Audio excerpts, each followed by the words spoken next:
un cordial saludo a toda la comunidad jurídica, en especial a los amigos de la Escuela de Altos Estudios Jurídicos ICACAL y del canal Tribuna Constitucional. Esta aula abierta, como la hemos denominado y que tiene una frecuencia semanal, generalmente los días jueves, los días viernes, es para poder tener este vehículo, poder tener esta comunicación acerca de diversos temas, sobre todo si están ligados con la oferta académica que ICACAL le brinda a ustedes. Claro está que ya hemos tomado hace varias semanas, hace varios meses también, el tema de la jurisprudencia relevante del Tribunal Constitucional, debido a que estamos en un derecho jurisprudencial, en el que de alguna forma la jurisprudencia se superpone a la norma, y que a veces esta norma va a ser interpretada o a veces sobreinterpretada y hasta algunas veces desautorizada por la jurisprudencia constitucional. Por eso es tan importante. Y así como lo hemos desarrollado en el área administrativa, lo hemos desarrollado en el área procesal, en el área laboral, en el área económica, el día de hoy aterrizamos en la parte del derecho civil. Si quisiéramos darle algún rótulo a estos 30 minutos que vamos a tener de conversación, es definitivamente la constitucionalización del derecho civil.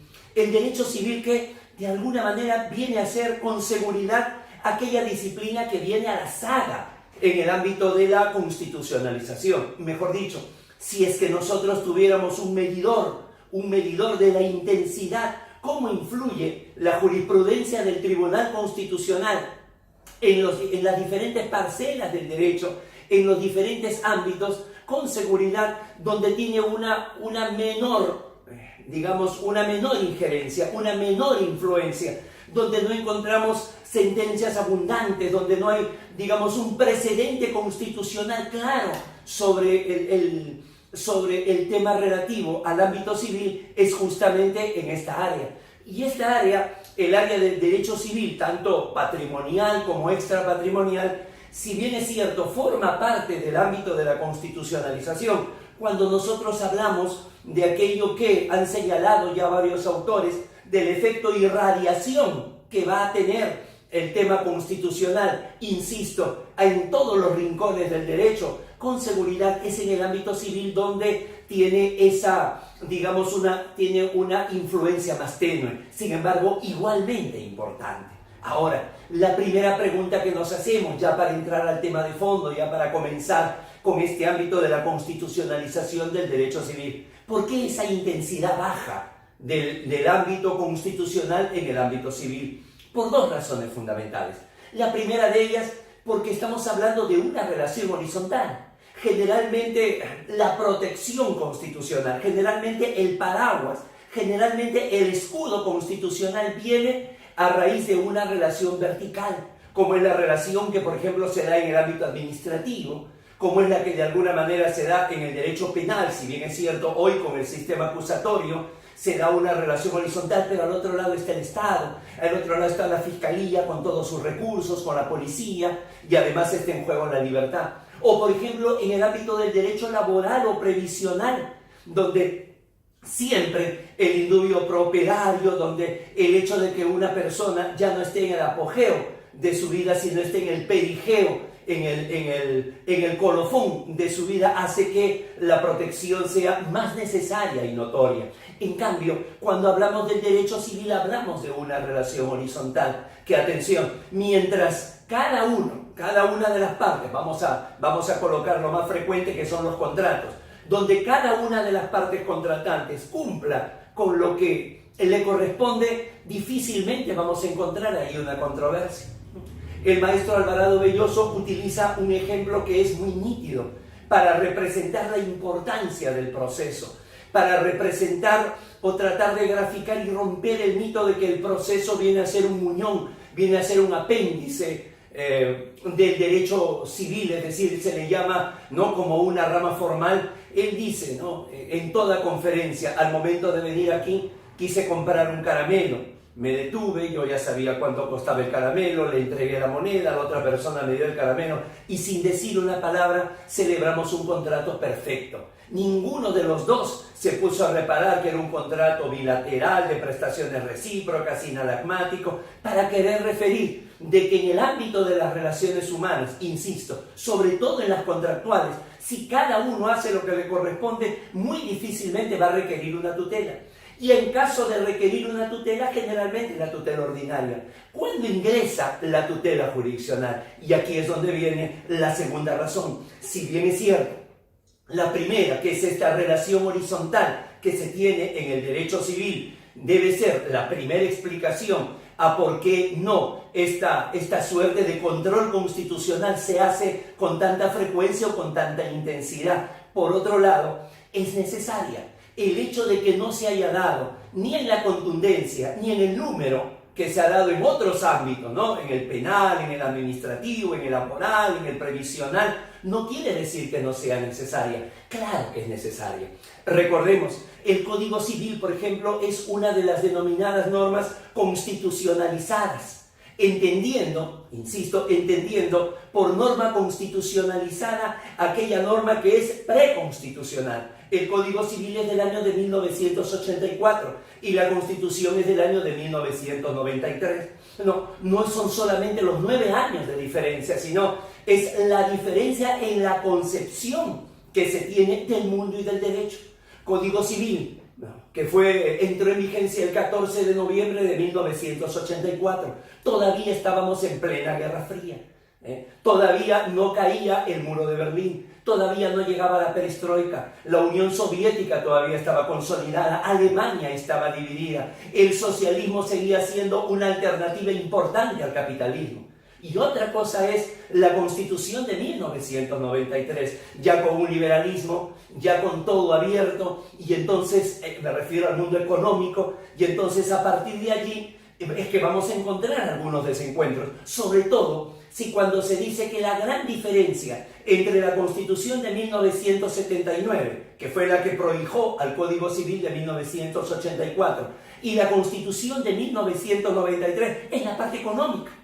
Entonces ahora podemos entender por qué, por ejemplo, el Código Civil tiene regulaciones que sencillamente no calzan con el modelo económico, con la fórmula económica de la Constitución vigente. Fíjense ustedes cómo se realiza, digamos, la división de los bienes, ¿no? La división de los bienes se hace como hace 2000 años en Roma, bienes muebles y bienes inmuebles. O cómo es necesario la comunicación, para que recién a partir de ahí, la comunicación de que se ha cumplido el plazo de la obligación, para que recién a partir de ahí se vaya a constituir la mora. O por ejemplo, ¿no? la gran novedad del Código Civil fue el reconocimiento del concubinato. Entonces, cuando nosotros vemos que algunas de las instituciones que establece el importante Código Civil que tenemos, ¿no? En su momento innovador, en su momento marcó toda una época, pero tuvo, si quieren ustedes, una muerte prematura, tuvo una vida corta, debido a que todo cambió. Y entonces a partir de allí podemos entender de que hoy, entre los artículos, tiene 2.122 artículos el Código Civil, sin contar el título preliminar, 2.122, más de 500 ya han sido derogados, tanto de manera expresa como de manera tácita. No, sin embargo, sigue siendo la norma que regula la vida de las personas desde antes del nacimiento, con la protección al concebido, hasta después de la muerte, con la regulación del derecho de sucesiones. Pero no solamente es que el código es de 1984, sino que su proceso, digamos, el proceso de gestación que tuvo es bastante largo. No comenzó con la intención de ser un nuevo código, no. Simplemente comenzó con la intención de una reforma, una comisión reformadora del Código Civil de 1936, que comenzó su desarrollo hacia 1965. Y ya sabemos cómo son estas comisiones reformadoras. No solamente son ad honorem en la mayoría de casos, sino que al estar formado por profesionales importantes, pues seguramente tienen una serie de compromisos profesionales y personales que atender. Entonces, no es de una gran velocidad o de una gran dedicación. A esto hay que sumarle que el 3 de octubre de 1968 hay una ruptura del orden constitucional y durante 12 años se vivió durante una dictadura militar. Todo esto hizo que esta comisión reformadora se frenara. Cuando retorna a la democracia y quiere retornar esta comisión reformadora, ya hay una nueva constitución, la constitución de 1979. Entonces es lógico, ¿para qué actualizar un código civil de 1936, anterior a la Segunda Guerra Mundial, con otro mundo, pero que además respondía, era tributaria de la Constitución de 1933? ¿No? En cambio ahora venía la Constitución de 1979 y había que adecuarla. Y así nace el Código Civil del 84, insisto, con un envejecimiento prematuro. Un envejecimiento prematuro por algo de que no hay responsabilidad en los legisladores, no hay responsabilidad en los autores. Cuando nosotros solemos escuchar determinadas críticas, cuando por ejemplo se dice no, que el título preliminar del Código Civil tiene normas procesales, pues es absolutamente comprensible, porque la norma procesal civil, claro está, era de 1912. El Código Civil, el Código de Procedimientos Civiles era de 1912. El tiempo casi de la Belle Époque, ¿no? El tiempo en que, el año en que se hunde el Titanic, de tal manera que, en definitiva, es bueno entender que estas circunstancias, estas situaciones que se presentan, hablan de que cada legislador, de que cada generación reguló o estableció el derecho según lo que veía en ese momento. Entonces, claro que se hace necesario. Claro que se hace necesario no solamente por este cambio que ha tenido el Código Civil, que repito, no convivió en sus inicios al menos con un código procesal que le sea contemporáneo. Debe ser por eso que a lo largo de esos más de 2000 artículos que hemos mencionado, el Código Civil menciona 555 veces la palabra juez. Pues eso de allí tenemos que analizarlo, ¿no? Y por último, porque el Código Civil, como no podía ser de otra manera, también está señalado con una serie de normas que son en su conjunto los llamados conceptos jurídicos indeterminados. Cuando dice el artículo 5 del título preliminar del Código Civil, cuando dice que no será válido el acto jurídico contrario al orden público y a las buenas costumbres, si bien es cierto, ya se establece un límite a la autonomía privada, lo que antes era llamada la autonomía y la voluntad, si bien es cierto, hay un límite, seamos claros, ¿qué cosa es el orden público? ¿Qué cosa se puede entender por buenas costumbres? Definitivamente hoy, de una generación a otra, es una visión distinta que se tiene. Uno ve a los adolescentes, ni siquiera a los adolescentes, a los jóvenes, ya para ser adultos, que no saludan buenas tardes, saludan con el hola. Y definitivamente tienen, no solamente en su vocabulario, sino en su conducta, inclusive en su pensamiento, tienen definitivamente un mayor diámetro de giro para poder reconocer y en algunos casos aceptar circunstancias que a los mayores ya se nos hace difícil. Entonces de eso se trata. Cuando nosotros decimos, no, vamos a desarrollar el curso Jurisprudencia relevante del Tribunal Constitucional en Derecho Civil y Derecho de Familia, lo que estamos diciendo es que vamos a sobrevolar el Código Civil. Código Civil desde el título preliminar hasta su último libro. Y no es una hipérbole, no es una exageración. El título preliminar del Código Civil tiene normas, a pesar de ser un código de naturaleza privada, tiene normas de naturaleza pública que hay que enfocarlas. El Código Civil comienza en su título preliminar cuando nos dice la ley solo se deroga por otra ley. No, una verdad a medias, una verdad incompleta. El día de hoy ese enunciado es un enunciado muy simplista. Entonces la jurisprudencia del Tribunal Constitucional lo ha actualizado. O por ejemplo figuras como el abuso del derecho y por qué no el fraude a la ley, que el Tribunal Constitucional las trata en el expediente 58-59 del año 2009, el caso Luzmila Andrea Poma Quispe, en el cual va a definir el abuso del derecho como ese exceso de formalismo que justamente, ¿verdad?, bajo ese disfraz de formalismo realmente se oculta un exceso, ¿no? Lo mismo que el fraude a la ley. En el fraude a la ley es utilizar una regla que es compatible con otra regla, pero que a su vez esa misma regla es contraria a un principio. Inclusive, el Tribunal Constitucional, en el fundamento 6 de esta sentencia, va a citar el libro Los ilícitos atípicos de Manuel Atienza y Juan Ruiz Manero, donde desarrollan estas dos figuras al lado de también la desviación del poder, ¿no? O, por ejemplo, el tema acerca de la irretroactividad de la ley, que ya de alguna manera nadie se podía imaginar en aquel entonces los efectos retroactivos que pueden tener las sentencias, que en tanto sean sentencias más bien con un carácter erga omnes, como las sentencias estructurales cuando declara un estado de cosas inconstitucional, como los precedentes constitucionales, o como las sentencias normativas manipulativas, de alguna manera dejan de ser sentencia, o sin perder su naturaleza de sentencia, se convierten en ley. Eso es lo que llamamos el derecho jurisprudencial. Eso es lo que más de una vez hemos dicho que nos parece un exceso de poder, que nos parece contrario al espíritu de un Estado constitucional de derecho. Sin embargo, esa es nuestra opinión, pero hay que estudiar lo que de alguna manera se da para que cuando sea la crítica sobrepase aquello de que me gusta o no me gusta, no, sino que tenga esa motivación, tenga esas buenas razones para el análisis. Imagínense, si esto se hace en el título preliminar, ¿cuánto habrá que hacer a través, repito, de la jurisprudencia vinculante del Tribunal Constitucional? Definitivamente la más relevante, el tema, por ejemplo, del libro de personas.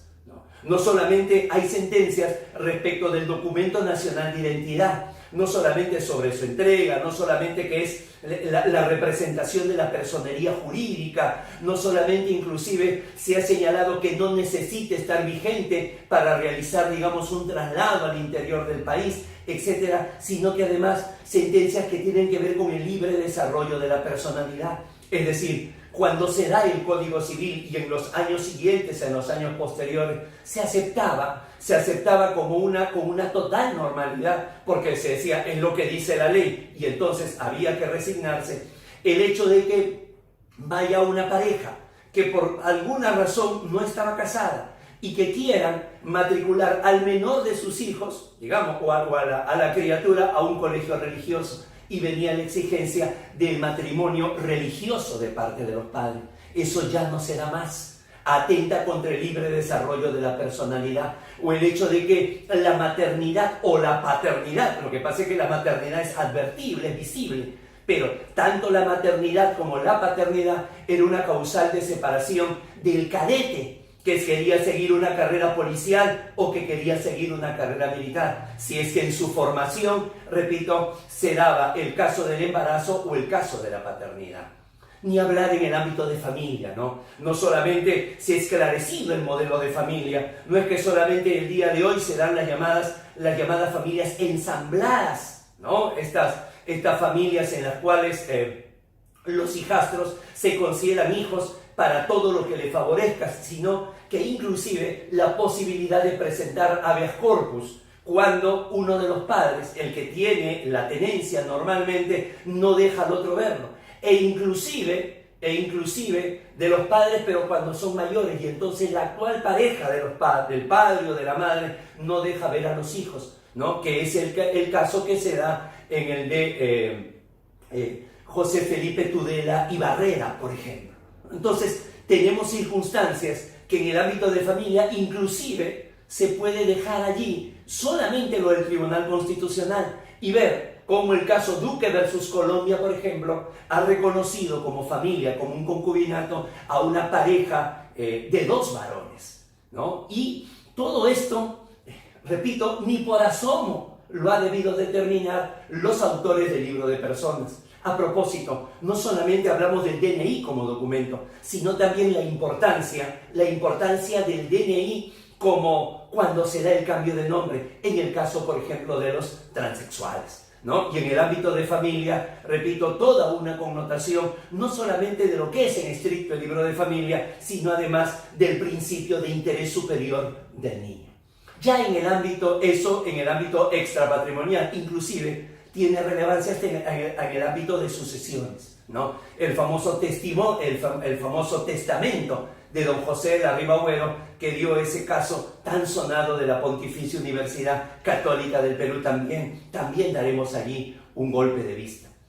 Pero si esto se da en el ámbito extrapatrimonial, imagínense ustedes lo que se da en el ámbito del patrimonio, tanto en la fuente de las obligaciones, en las obligaciones mismas y en los derechos reales. Definitivamente hay en todo un desarrollo, pero creo que lo podemos concentrar fundamentalmente en lo que va a ser la fuente de las obligaciones, esto es, en el ámbito de los contratos. El ámbito de los contratos, porque es aquí donde va a encontrar el punto tangente con la Constitución.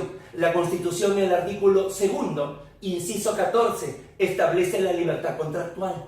Lo mismo que en el artículo 62. Pero atención, no es que solamente se consagre esa libertad, sino, como ya se ha señalado minutos antes, hay un límite, hay una valla, ¿no? Hay un cerco que viene a ser el orden público. Y entonces cuando se dan circunstancias así, es que hay que analizar este desarrollo. Por eso, cuando hablamos, repito, del ámbito del orden público, de las buenas costumbres, hay que ver en la celebración del contrato, caso por caso, por eso es tan importante la casuística, caso por caso, el desarrollo que se ha señalizado, ¿no? Por ejemplo, hay dos sentencias que entre ellas hay apenas una separación de 23 meses entre una y otra. Es cierto, lo firman distintos magistrados, ¿no? de salas diferentes, de un mismo tribunal constitucional, quiero decir, de un mismo periodo, pero contrarias totalmente. Por ejemplo, la sentencia 1182 del año 2005, el caso Carol Luz Sáenz Lumbrera, una chica que es expulsada de Senati, este Centro Nacional Técnico, porque se le encontró con el novio besándose en el baño. Y entonces la comisión disciplinaria que se forma acuerda su separación, porque en el reglamento decía que la separación era se daba por falta grave, y falta grave era aquella que se daba por atentar justamente contra las buenas costumbres, ¿no? Aquí el Tribunal Constitucional considera que es suficiente, considera de que de alguna manera, si bien es cierto, ¿no?, se da una formación profesional, esta debe darse de acuerdo al decoro, y con ello da por cerrado el tema de la legalidad y de la taxatividad, ¿no? Una sentencia totalmente, digamos, irrita. Esto se corrige, repito, no los mismos magistrados, la otra sala, 23 meses después, con la sentencia en el caso Rodolfo Luis Oroya Gallo contra la Universidad San Ignacio Loyola. Lo mismo, otro centro de formación profesional, esta vez ya no técnico, universitario, que lo expulsa por estar consumiendo marihuana en la parte posterior del pabellón de administración, evidentemente dentro del campus. Pero que ahora sí, el Tribunal Constitucional declara fundada la demanda, y ojo, señores, observemos acá, mientras el reglamento de Senati se basaba en algo indeterminado, una conducta que atente contra las buenas costumbres, en el caso de la USIL, ahí era mucho más determinado, ¿no? Como falta grave el ingerir licor o el ingerir droga dentro de la universidad o ingresar al campus ebrio o drogado, será falta grave. Y artículo más abajo, que la falta grave, ¿no?, se sancionaba con la separación. Es decir, si se seguía la misma línea que la chica de Senati, entonces acá simplemente no habría mucho que discutir. Sin embargo, el Tribunal Constitucional comienza a entrar a otros considerandos señalados. Por ejemplo, que en el examen toxicológico arrojó que no era adicto, que sencillamente estaba pasando por un mal momento y que por ello consumió, es decir, fue un consumidor ocasional, pero que además no solamente era un buen alumno, sino que estaba en el penúltimo ciclo. Y es ahí donde el tribunal le dice, no basta la legalidad, no basta la taxatividad y la tipicidad, sino se tiene que ingresar al ámbito de la razonabilidad que se ha establecido en la norma y la proporcionalidad de la sanción. Nuevamente, las dos palabras que resumen todo el debido proceso, razonabilidad y proporcionalidad.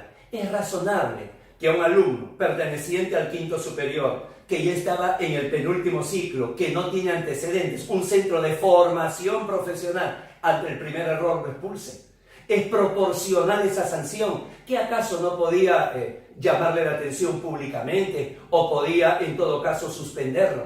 Le declara fundada la demanda.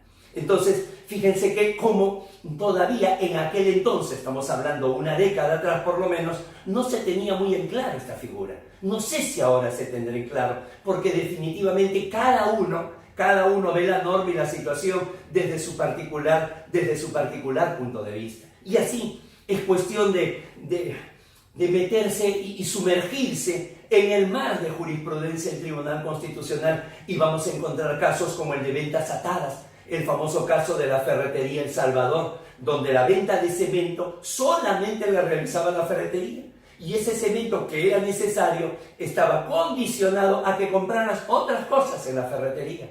Esto había sido sancionado por Indecopi y entonces se presenta la demanda de amparo. El Tribunal Constitucional declaró infundada la demanda. Infundada la demanda porque, si bien es cierto, hay una libertad contractual, esta no puede ser irrazonable.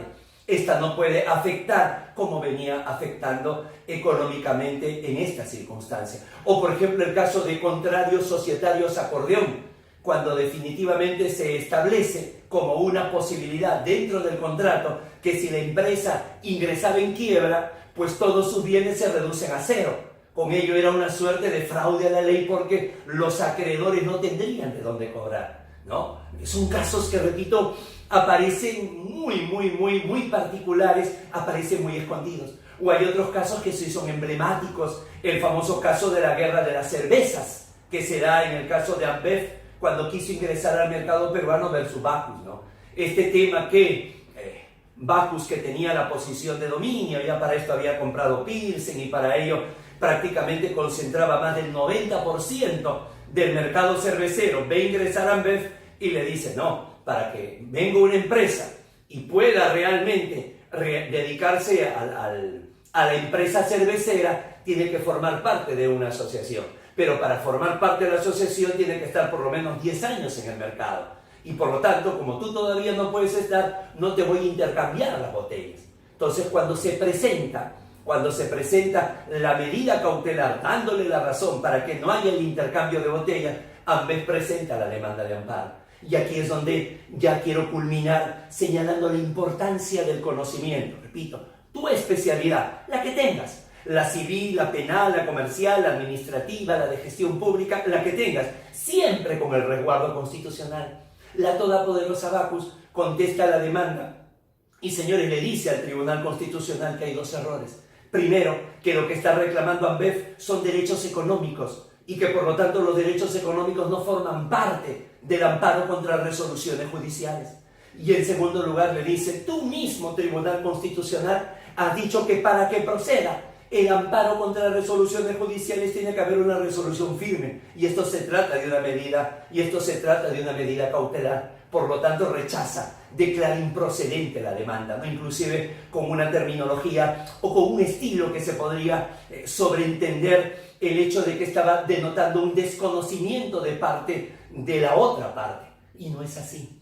El amparo no solamente protege, en el amparo contra resoluciones judiciales, derechos de naturaleza procesal, no, también protege derechos materiales, Eleovina Mabel, ¿no? Entonces, en aquella sentencia que establece Apolonia Colcaponce, el Tribunal Constitucional dice, no, el amparo es totalizador, también protege derechos materiales. Y cuando yo digo que se trata de una sentencia firme, no necesariamente es que haya adquirido la calidad de cosa juzgada, sino que la medida cautelar también adquiere la característica de una resolución firme. Resolución, no necesariamente sentencia.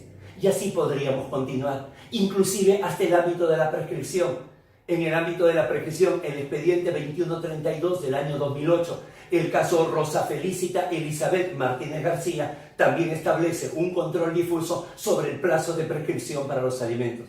Todo esto es lo que vamos a analizar en el curso de jurisprudencia relevante del Tribunal Constitucional en Derecho Civil y Familia. Hemos querido acá dar solamente una pequeña muestra, hemos querido, si se quiere, además demostrar lo necesario que es en todos los ámbitos, en este caso, en el ámbito civil, patrimonial y extrapatrimonial, el soporte, el sustento constitucional que pueda tener. ¿Sí? Ahí están nuestros números, ahí están las personas que los van a atender con toda la amabilidad y la comprensión del mundo. Espero que nos acompañen en este curso y si no lo pueden hacer, igual, nos vemos en otro momento en esta aula abierta que brinda EGACAL y que brinda el canal Tribuna Constitucional. Un fuerte abrazo a todos. Muchas gracias.